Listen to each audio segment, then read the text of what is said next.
In the small village of Umudike, people still followed the old ways. They believed in promises, dreams, and the words of the elders. When someone made a promise, it had to be kept, even if many years passed. In this village lived Erica, a little bright girl.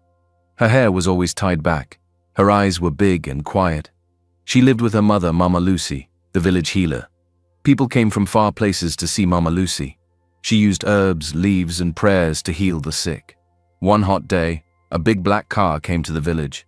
A rich woman came out. Her clothes were fine, her shoes were shiny, but her face was full of fear. She was carrying her son. He was very sick. His name was Derek. He was 8 years old. His lips were dry. His body was hot. He could not open his eyes. The woman said she had gone to many hospitals in the city. Nothing worked. Someone told her to come to Umudike. She begged Lucy to help. Mama Lucy touched the boy's head. She nodded. "We will try," she said. For 3 days, Lucy boiled herbs. She washed him. She prayed. She placed leaves on his chest. Erica helped. She brought water. She held the boy's hand. She sat beside him quietly. On the 4th day, Derek opened his eyes. The fever was gone. He was weak, but he was alive. His mother cried. She knelt down and thanked Lucy. That evening, the village elders came. They said a big thing had happened. A soul debt had been made. The healer saved the boy's life. He was meant to die. They said the bond must be sealed. They brought Erica and Derek to the old Iroko tree. They placed white chalk on their heads. They joined their hands. The elders prayed. They poured oil into their palms. A promise was made. The woman agreed. She said yes to everything. But in her heart she did not understand. She thought it was just village talk. Then she left. She went back to the city with her son. She never came back. But the village did not forget. Lucy did not forget. Erica grew older. Her mother told her the story again and again. "You helped save his life," Lucy said. "Now your lives are joined. If you ever meet him again, fate will test both of you." Erica listened. But she did not understand. She did not know the boy had become a man. A big man in the city. A man with power.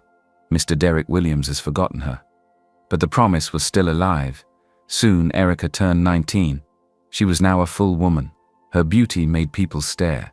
Her smile was soft. Her voice was gentle. The young men in the village watched her from afar. The old woman said, "That girl is special." But Erica did not feel special. She felt trapped. She wanted more. She would sit by the river sometimes and look at the sky. She would wonder, what is out there? What is life like in the big city? Mama Lucy warned her. The city is full of fast people and loud noise. Your place is here. One day your path will come. But Erica didn't want to wait. One morning before the sun came up, Erica packed a small bag. She wore a plain dress. She left a short note for her mother. Then she walked away from Umudike. Her heart was beating fast, but she did not stop. She didn't know where she was going, only that she had to go. After 2 days of travel, she reached Abuja. The roads were wide, the buildings were tall, the people moved quickly. No one greeted her. No one asked where she came from. It was scary, but also exciting. She slept on benches at first, then in a small shared room with 2 other girls. She asked around for work. One day she saw a sign on a glass door.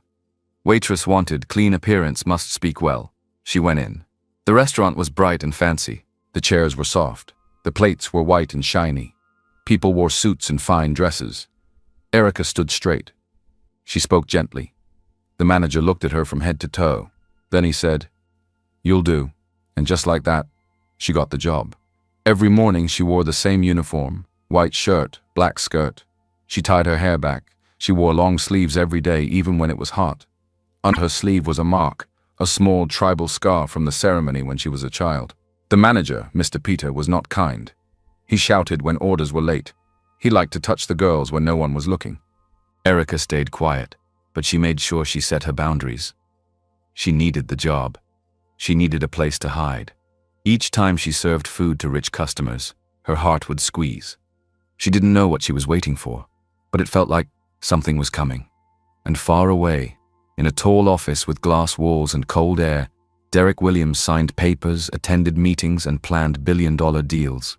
He had forgotten the village, forgotten the promise, but fate had not forgotten him.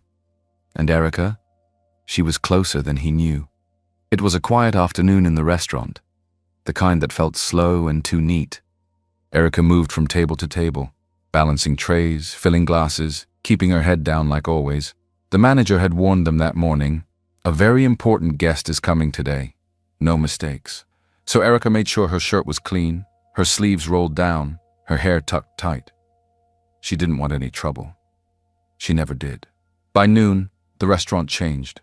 Security men came in first, looking serious. Then the door opened and a tall man in a dark gray suit walked in. His face was sharp. His steps were calm but full of power. It was Derek Williams, but Erica didn't know yet. He was followed by a woman in a red dress and high heels, Anna, his ex-fiancée. She had arranged the lunch to talk to him again. She claimed she still loved him, even though he had moved on. They sat at a private table near the window. Erica was sent to serve them. As she walked over with a tray of wine, her heart began to race. She didn't know why. She didn't even see his face yet, but something in her chest started to thump like a drum. She reached the table. Her hands shook. She set one glass down, then the other. But her foot caught the edge of a chair someone had moved. The tray slipped. She lost balance. Without thinking, she grabbed the nearest thing to stop herself from falling. It was Derek's trousers. Time stopped. The tray crashed. Erica fell to the floor, her hand still holding the fabric of his suit pants. Gasps filled the air. Derek looked down, shocked. Anna stood up. "What do you think you're doing?" she shouted.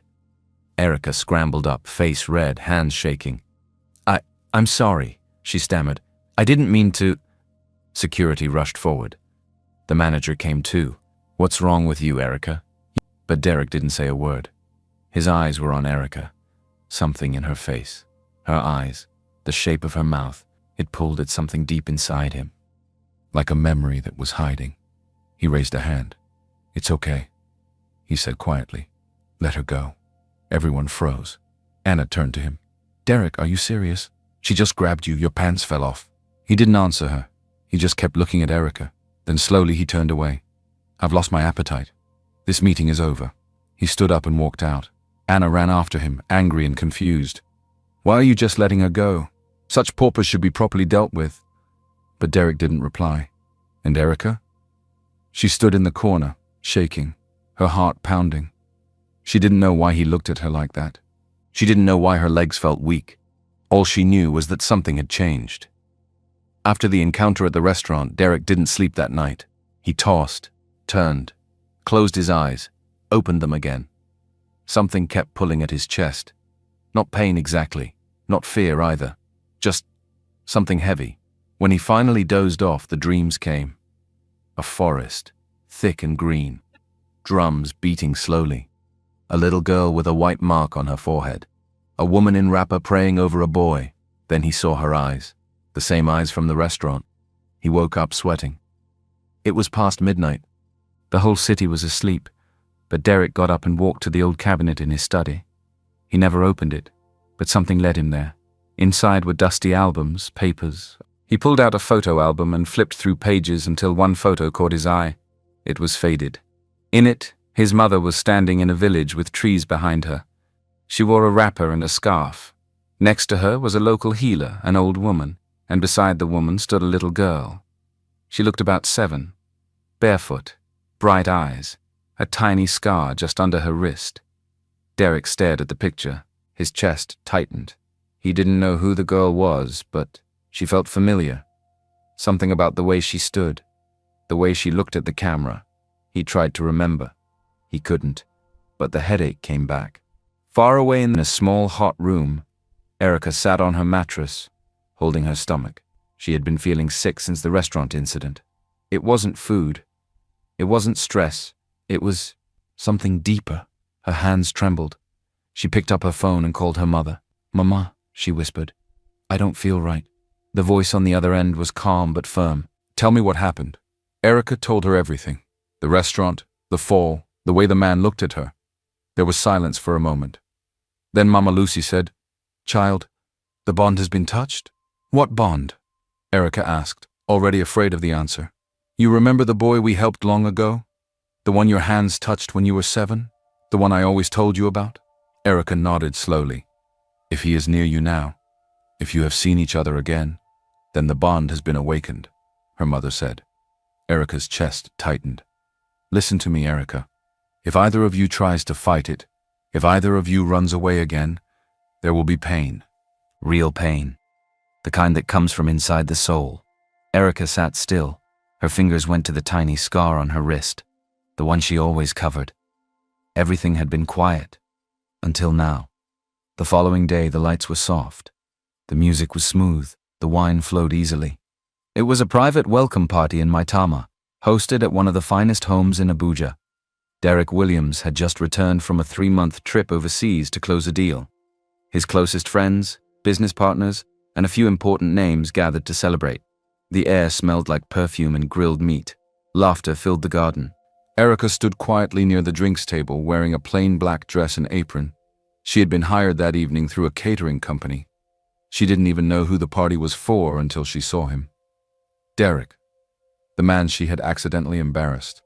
Her hands almost dropped the tray. He looked tired. His eyes were darker than before. His face was calm, but there was something behind it, like a storm waiting. And then, as if fate wanted to make things worse, Anna appeared. She wore a tight red dress, full makeup, and her usual sharp smile. Derek, she said sweetly, walking up to him. It's been a while. He gave her a small nod. Anna, you look... well, I've missed this. She touched his arm lightly. I thought maybe we could talk. Maybe try again. Derek's face didn't change. I don't know what all these is about, but I would like to remind you, in case you have forgotten. You broke up with me. That was a mistake, she said quickly. I was confused. But we were good together. People still think we'll end up... I'm not interested in what people think, he said, eyes cold. That chapter is closed. Anna blinked fast, her smile fading. But before she could say anything else, Derek touched his head, then his chest. His legs buckled. He stumbled back, crashing into a table. People screamed.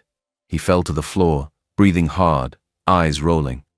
2 men rushed forward and carried him to a waiting car. Erica stood frozen, her hands covering her mouth. She shouldn't move. She was just a waitress, but her heart told her something else. She followed the car. She snuck into the mansion when the doctors arrived, and everywhere was chaotic. At the Williams family mansion, doctors arrived quickly. Machines beeped. But after 2 hours, they found nothing. No blockage, no fever. All signs are normal, one of them said. But he's in severe distress. Derek lay in bed, his shirt off, sweating and trembling. His lips were dry again. His breath was uneven. Erica stood quietly at the door. No one noticed her until she stepped forward. I can help, she said. Heads turned. Anna stood up, furious. You again. Aren't you that poor waitress from the restaurant? Who let you in? You're just a waitress, not a doctor. Don't touch him. I've seen this before, Erica said softly. I know what to do. Anna blocked her. I won't let a nobody poison him. Move back. Erica didn't listen. She reached into her apron pocket and brought out a small wrap of herbs she always kept. Dried, crushed leaves, a mix Mama Lucy had taught her for when the body shuts down from within. She stepped closer. Her hand trembled slightly. She placed a pinch of it under Derek's tongue. Seconds passed. Everyone watched. Then Derek coughed. Once. Twice. His eyes fluttered open. His breath slowed. His chest rose steady. Anna's jaw dropped.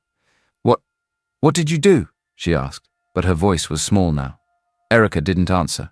Derek slowly turned his head toward her. He looked at her face, her eyes, and something inside him whispered, I know her. A few hours later, the house was quiet again. Derek lay on the large bed in the room, a white sheet covering him, a damp towel on his forehead. The doctors had gone silent. They didn't understand how he recovered so quickly, but he knew it wasn't them. It was her. He sat up slowly, wincing as he moved. Where is she? He asked. A nurse glanced at the others. The girl, she left. Why? She didn't say anything, sir. Just packed her things and left the compound. Derek frowned. Did she ask for anything?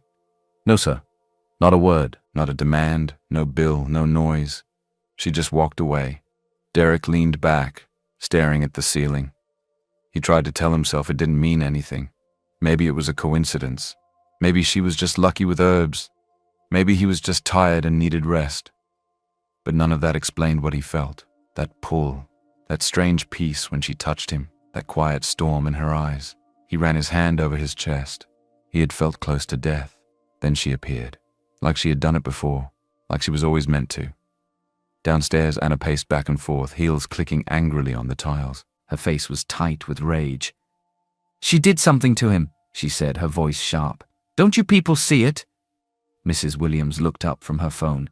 "Anna, calm down." "No, I won't," Anna snapped. "She was standing there like some village priestess, putting herbs in his mouth like she owns him."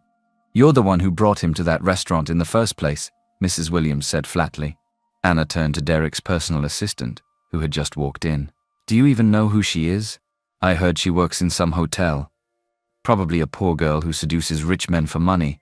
I would recognize a gold digger when I see one." "She didn't even ask for money," the assistant muttered. "That's what makes it worse," Anna said, her voice rising. "That's how they trap you, through pity, making you indebted. You'll see, she'll show up again, and by then it'll be too late." But Erica didn't show up again. She was already walking down a dusty back road, her small bag in her hand, head down. She didn't want trouble. She didn't want fame or praise. She just wanted peace. And the truth was, she had felt it too. That strange pull, that heavy feeling in her chest the moment she looked into his eyes. It scared her. Mama Lucy's words rang in her mind. "If either of you tries to fight it, there will be pain." So she ran again, not knowing she had left behind a man who couldn't sleep, because the face of a quiet waitress with long sleeves and gentle hands refused to leave his mind. Later that week, the boardroom was full. Sharp suits, loud voices, charts on the wall. Derek sat at the head of the long glass table, his fingers pressed together, eyes fixed on the numbers in front of him. But his mind wasn't there. He hadn't been sleeping. His dreams kept coming. That forest, that little girl, the sound of drums, and those same eyes. Now, even during the day, her face wouldn't leave him. "Sir?" someone said. Derek blinked. "Sorry, what?" "The shareholders need your final approval." He opened his mouth to speak, but then something hit him. A deep pull in his chest, like a heavy rope wrapped around his heart. His vision blurred. His hands trembled. He gasped. The room spun. "Sir?" Then everything went dark. He hit the floor. At that same moment, across the city, Erica dropped the mop she was holding. Her stomach turned, her legs buckled.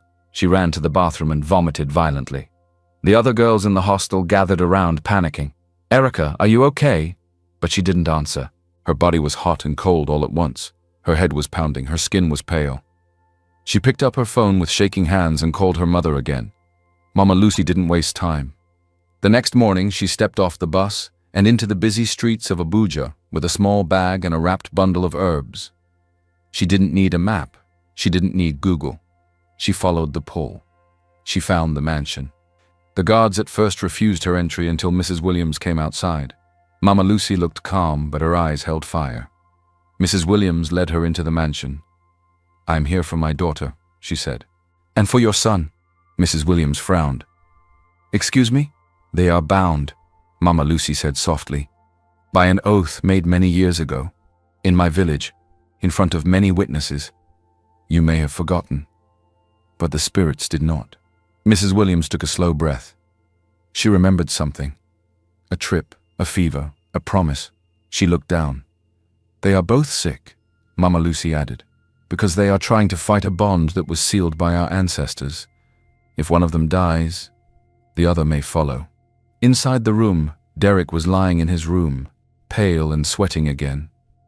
Downstairs, Anna stood near the window, arms folded, listening from a distance. She rolled her eyes. "All this talk of soul oaths and spiritual ties. Please," she said loud enough for everyone to hear.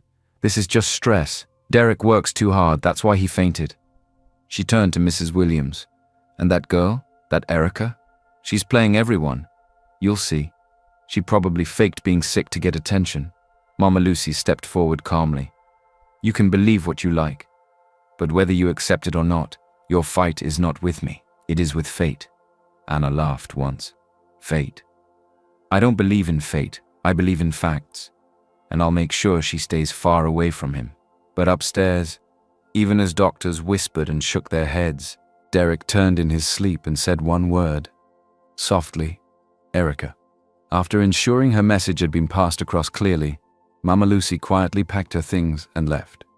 She didn't say much, just a few calm words to Mrs. Williams. A word is enough for the wise, then walked out of the gates without looking back. She knew what needed to be done now. She headed straight to the little room Erica shared with her hostel mates. Erica was sitting on the floor, leaning against the bed, sipping warm tea. She looked tired but still smiled when she saw her mother. "Mama," she whispered. Mama Lucy knelt beside her and placed a hand on her forehead. "You're still warm," she said softly. "I'm fine," Erica replied, her voice gentle. "Please don't worry. It comes and goes. It will pass." But Mama Lucy wasn't convinced. "You said that yesterday, and the day before." Erica smiled faintly. "I just need a little rest. You should go back soon. I'll be all right." Mama Lucy stared at her for a long time, then nodded slowly. "This will make you better, but if it gets worse, you must let me know." She handed Erica a small bottle of herbal mixture. Erica nodded. "I will." Back at the mansion, Derek sat alone in his room, flipping through the same old photo again. One of his mothers in Umudike, the girl with the scar. He turned as his mother entered quietly. "I need to ask you something," he said. "Did we ever go to a village for some ritual?" Mrs. Williams paused. "Yes, a long time ago." "And was I sick?" She nodded. "Very sick. No hospital could help. So someone told me about a healer. We went. A woman there saved you." "And what about the promise?" he asked. "I heard what that woman said, and I think I am beginning to remember." Mrs. Williams waved her hand. "It was just village tradition. It didn't mean anything, not really. You were a child, so was she. I agreed because I was desperate, not because I believed in it." Derek stared at her. "But you knew." "I forgot," she said. "Until that woman showed up." "Derek, don't let superstition control your mind. Anna is right. You're overworked, that's all." He looked away. He didn't believe it anymore. Later that evening, after everyone had gone to bed, Michael, Derek's loyal assistant, quietly made a phone call. An hour later, Erica stepped out of a cab and slipped through the back gate of the mansion. Michael met her and led her up the servants' stairs. Derek was awake, sitting up in bed. When he saw her, he didn't speak. She walked to his side, knelt quietly, and opened the small cloth bag in her hand. From it, she took dried herbs, wrapped in soft leaves. She crushed a few, mixed them with hot water, stirred it gently, then placed the cup in his hand. "Drink slowly," she said. He took a sip, then another. His body began to relax. His shoulders dropped. His eyes closed briefly. The pain that had been sitting in his chest all day eased. "You're here," he whispered. She nodded. "Only for a short while." The next morning, Anna showed up uninvited, hoping to catch Derek alone. As she walked down the hallway, she froze. At the top of the stairs, just outside Derek's room, stood Erica. Their eyes met. Erica didn't say a word. Anna turned and walked away, her face tight with rage. That afternoon, headlines exploded. CEO sleeping with herbal village waitress. Gold digger targets Williams's fortune. Who is Erica? Mystery girl linked to billionaire heir. Erica's photo, captured from a distance, blurry but clear enough, was everywhere. And behind the scenes, Anna smiled, her phone still warm from the tip she just fed to the press. She wouldn't just sit and let an unknown village poor girl snatch her man. The news spread like fire. Every blog, every gossip page, every tabloid carried the same story. Village girl traps billionaire with herbs and seduction. Erica sat quietly in the staff locker room, her eyes on her phone screen. There was her face. Blurry but unmistakable. The words burned. She said nothing. She didn't cry. She didn't scream. She just logged out of her social media accounts, folded her uniform, and went back to work like nothing happened. The other waitresses whispered when she passed, but Erica didn't stop to explain. She focused on her job, poured drinks with a steady hand, cleared plates with quiet steps, and kept her eyes low. Back at the mansion, Mrs. Williams paced in her private study, newspaper in hand, her face hard with worry. "This is getting out of hand," she said. "If people keep talking, the board might start asking questions. Investors too." Derek stood by the window, arms crossed. I don't care what the press says. You should, she snapped. This company is your late father's legacy. Do you want to lose everything because of some poor girl from the village? He turned slowly. That poor girl saved my life. She's ruining your name. No, Derek said. The lies are. Mrs. Williams took a deep breath. There's a way to fix this. You get engaged to Anna. It will prove to the world that the rumors are false, that she means nothing to you. Derek stared at her. You want me to lie? I want you to protect your name. I don't love Anna. His mother looked away. He stepped forward. And Anna doesn't love me either. She loves what I represent. Power, status, my name. Mrs. Williams didn't argue, but she didn't agree either. The next day, Erica was invited to a cafe, a fancy one with white flowers on the table and rich women in high heels. She didn't want to go, but she went. Mrs. Williams was already seated when she arrived. She didn't smile. She just pushed a white envelope across the table. Take this, she said. Use it to disappear. You're not safe in this world, Erica. You don't belong in it. This will help you start somewhere fresh. Erica looked at the envelope. She didn't touch it. I'm not here to take anything from Derek, she said quietly. Mrs. Williams's voice stayed cold. You already took his piece. Now the media follow him like flies. You brought this storm. Erica looked at her calmly. We're bound. Your family made that promise. You can deny it, but the bond is real. Mrs. Williams laughed once. That's village talk. Erica stood up slowly. Yes, Ma, maybe it is. But it saved your son's life. Twice. She turned and walked out, leaving the envelope untouched on the table.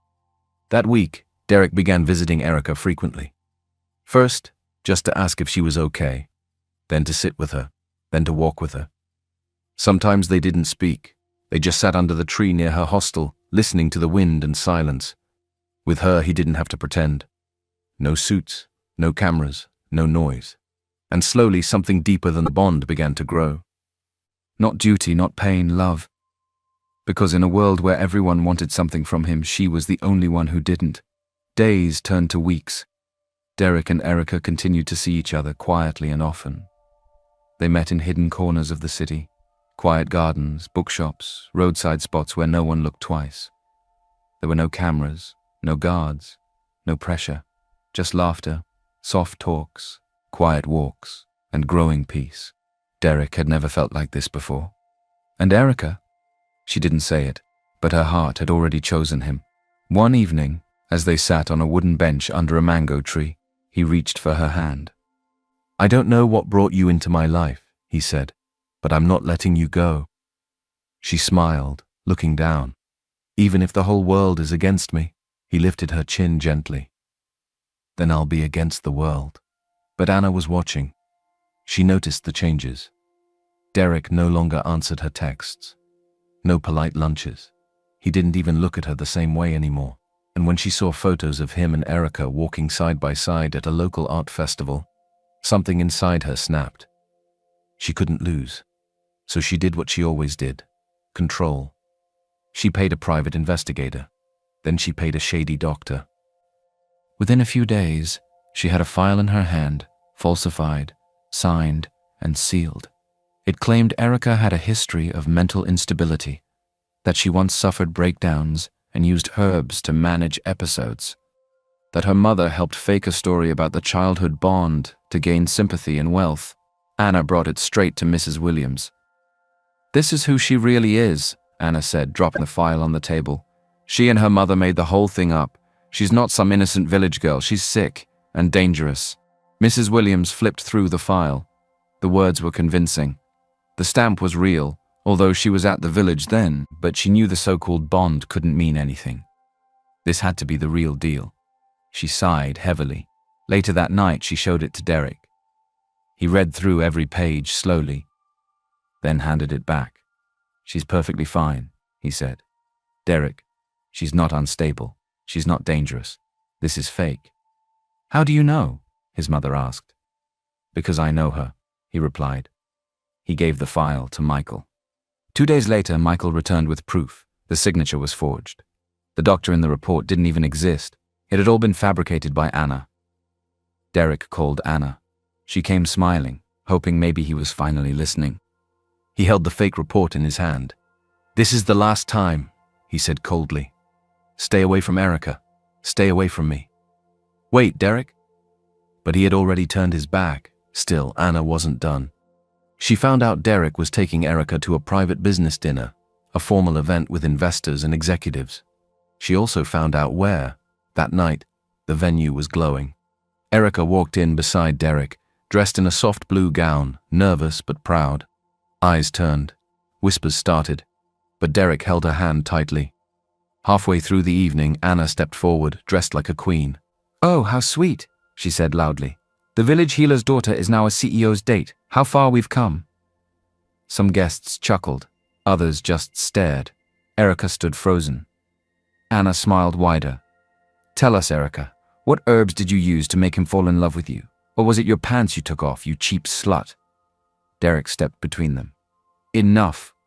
Without saying a word, he took Erica's hand, turned and walked out of the hall. Everyone watched. Outside, in the cool air, he held her close. "I should never have brought you here," he said. Erica blinked back tears. Derek wiped her cheek gently. "She'll never come near you again," he whispered. "I promise." And from that night forward, Anna was no longer part of his life. Not in business, not in family, not in love. The days after the event were peaceful. Derek and Erica stayed close, but no cameras, no headlines, just time together. But then, Erica fell sick again. This time, it was worse. Her hands trembled when she tried to hold a cup. She couldn't keep food down. Her body was weak, her breath short. Mama Lucy came and found her lying on her mattress, her skin pale, her voice faint. She touched her forehead and frowned. This wasn't an ordinary sickness. Not fever, not stress. She wrapped her herbs, whispered a short prayer, and made a call to Umudik. Later that night, she spoke to the village elder, a quiet man with grey eyes and a walking stick carved with sacred symbols. He listened as Mama Lucy explained everything. Erica's fainting, the vomiting, the connection with the boy from the past. Then he said calmly, "The bond was sealed when they were children, but it has not been completed. Until the two become one, either by a lifelong union or the giving of their bodies in an intimate connection, this sickness will grow. If they keep fighting it, one of them may not survive." Mama Lucy's heart sank. She called her daughter. Erica listened quietly, her fingers pressed to her chest. "I understand, Mama," she said softly. The next day, Erica sat with Derek at a small cafe, a quiet place he had rented just for the two of them. He held her hand, concern all over his face. "You look worse," he said. "We need to go to the hospital." She nodded slowly, but then she said, "There's something I need to tell you." He looked at her. She told him about the elder, about the bond, about what needs to be done. His jaw tightened. "Erica," he said, "I love you, but I can't let some village superstition control our lives." She didn't argue. "I know," she said. "I'll get you the best doctors," he continued. "We'll do every test, every scan. We'll find the cause. We'll fix it." Erica smiled faintly. "I know you will." That night, after he dropped her off, she sat in the room with her mother. Her bag was already packed. She hadn't told him yet, but in the morning she would return to Umudaika. If her body was going to fail her, she wanted to be home when it did. The sky was still grey that morning when Erica and her mother stood at the bus park. Erica wore a long, plain dress. Her head was covered with a scarf. She held her bag tightly in one hand, her mother's arm in the other. Mama Lucy kept looking at her, searching her face. "I know you don't want to leave him," she said. "I do," Erica whispered. "I need to go back. If this is where it ends, I want to be home." The bus engine started. They climbed in. And as the door closed behind them, far across the city, Derek collapsed. It happened inside his office. He had just stood to sign a document when his hand froze mid-air. Then he dropped. His body hit the floor with a loud thud. Staff rushed in. Panic broke out. An ambulance came within minutes. But at the hospital, the news wasn't good. "He's not responding," the doctor said. "Vitals are dropping fast. No cause, no explanation. We've run every test. It's like his body is just..." shutting down. Mrs. Williams stood outside the ICU, eyes wide with fear. Her hands shook. "What's happening to my son?" she cried. "He was fine yesterday." She turned to Michael, desperate. "Do something!" Michael thought hard. His mind raced. Then a name came to him. Erica. He pulled out his phone and dialed. "Erica," he said. "Please, I need your help, Derek. She was quiet on the other end. Then, "Where is he?" Erica had gotten the call halfway through the trip. The driver stopped the bus. She had jumped down with her mother, grabbed the nearest taxi, and rushed straight to the hospital. She didn't ask for permission. She didn't speak to anyone. She just walked past the nurses, into the ICU, and straight to Derek's bed. He lay still, pale, silent, machines beeping slowly. Erica stepped closer. Her hand trembled as she reached for his. The moment her fingers touched his skin, Derek gasped. His eyes flew open. He took a deep, sharp breath like someone pulled from underwater. The machines beeped faster. His heart rate picked up. His eyes found hers. "You came," he whispered. Tears rolled down Erica's cheeks. "Of course I came." Behind them, Mrs. Williams stood frozen. She had seen it with her own eyes. No medicine, no machine, just a girl's hand, and her son's life returned. She didn't say anything at first. The air inside the hospital room was quiet, but filled with unspoken emotions. Derek lay resting, his hand still gently wrapped in Erica's. The machines had calmed. His breathing was steady. The doctors had finally stepped out. Mrs. Williams stood by the window, watching the two of them silently for a long time. Then she turned and walked toward them. Her voice was low, almost trembling. "I was wrong." Erica looked up slowly. "I forgot the promise I made," Mrs. Williams said, her eyes fixed on Erica's mother. "I forgot the people who saved my son's life when no one else could. And because of my pride, these children, both of them, suffered." She looked at Mama Lucy now, her voice breaking. "I'm sorry, truly. I thought I was protecting my family, but I was tearing it apart." Mama Lucy stepped closer, her eyes soft. "We are mothers," she said gently. "And mothers make mistakes when they are afraid. But now we see the truth, and that is enough." She held Mrs. Williams' hand. "I forgive you." Mrs. Williams turned to Erica next. "You have my blessing, child." Later that evening, when it was just Derek and Erica alone in the room, he held her hands in his. "I know everything started because of the bond, because of a promise." He paused. "But that's not why I love you." Erica looked at him gently, saying nothing. "I love you because when the world turned on you, you didn't turn back. Because you never asked for anything. Because with you, I feel peace." He looked deep into her eyes. "And because I know, without you, I can't breathe right." A soft smile touched her lips. He kissed gently. "I want to spend my life with you. No pressure, no rules, just love."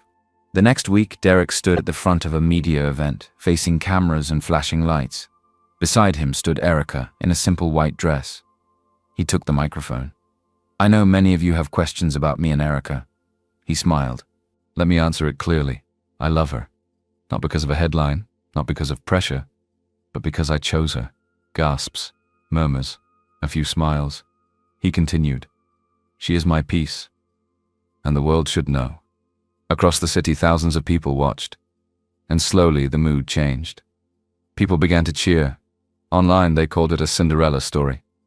She's the village girl who touched the billionaire's heart. A true love story in modern times. A month later, Derek called a press conference. He announced a change. "I'll be dissolving the pharmaceutical wing of Williams Biotech," he said. "And in its place, we're starting a new arm, one focused on herbal and traditional medicine, something this continent has long undervalued." He turned to smile at Erica in the front row. "It will be named after the woman who reminded me what true healing looks like, the Erica Research Institute." And with that, love turned into legacy. 1 year later, the mansion was no longer quiet. Laughter filled the halls. Music flowed softly through the rooms. Fresh flowers sat on every windowsill, and the garden bloomed with color and life. In the middle of it all stood Erica, now Mrs. Erica Williams, dressed in a soft green blouse. Her sleeves rolled gently past her elbows as she crushed herbs in a wide clay bowl. Her mother, Mama Lucy, sat beside her, sorting leaves with the same calm hands that once saved a dying boy. Their laughter echoed like music from a distant village. At the other end of the clinic's glass hallway, Derek stood in a white coat, giving instructions to a group of young interns. This was his new vision. A place where modern technology and African herbal medicine worked hand in hand. No long speeches, no pride, just healing. The center was called Williams Holistic Center, but everyone knew who its heart truly belonged to. Erica didn't need titles or fame. She just needed her roots. Every week, people came from different states, some in cars, some by foot, rich and poor, old and young, seeking help, seeking hope. And they found it here. Found it in the girl once mocked for her long sleeves and soft voice. Found it in the mother, once dismissed as backward. Found it in a love story that no one believed would survive. Derek watched Erica from across the hallway, smiling. She turned, caught his eye, and smiled back. No more doubt, no more pretending. Their love had outgrown the past. It was no longer tied to oaths or accidents. It was real, true. Built on long nights, heavy silence, second chances, and choice. Meanwhile, Anna, the woman who once stood in the middle of everything, had long since left the city. Sad. Alone. Broken by her own pride and choices. She disappeared without saying goodbye. The shame was unbearable. And as the sun set behind the clinic's garden, a nurse whispered to a new visitor waiting at the door. They said she was a village girl pretending to be someone she's not. But in the end, it was everyone else pretending they didn't need someone like her. It wasn't wealth that saved Derek. It wasn't doctors, titles, or fancy reports. It was love. Real love. The kind that waits quietly. The kind that doesn't shout, doesn't demand. The kind that shows up, again and again, even when the world turns away. Erica never chased riches. She never tried to become someone else. She just stood firm in who she was. And in doing so, she reminded everyone that true value isn't in where you come from, but in how you carry yourself. Love is not built on status or noise. It's built on choice, on truth, on quiet acts of care. And sometimes, the people the world calls ordinary are the very ones sent to heal it.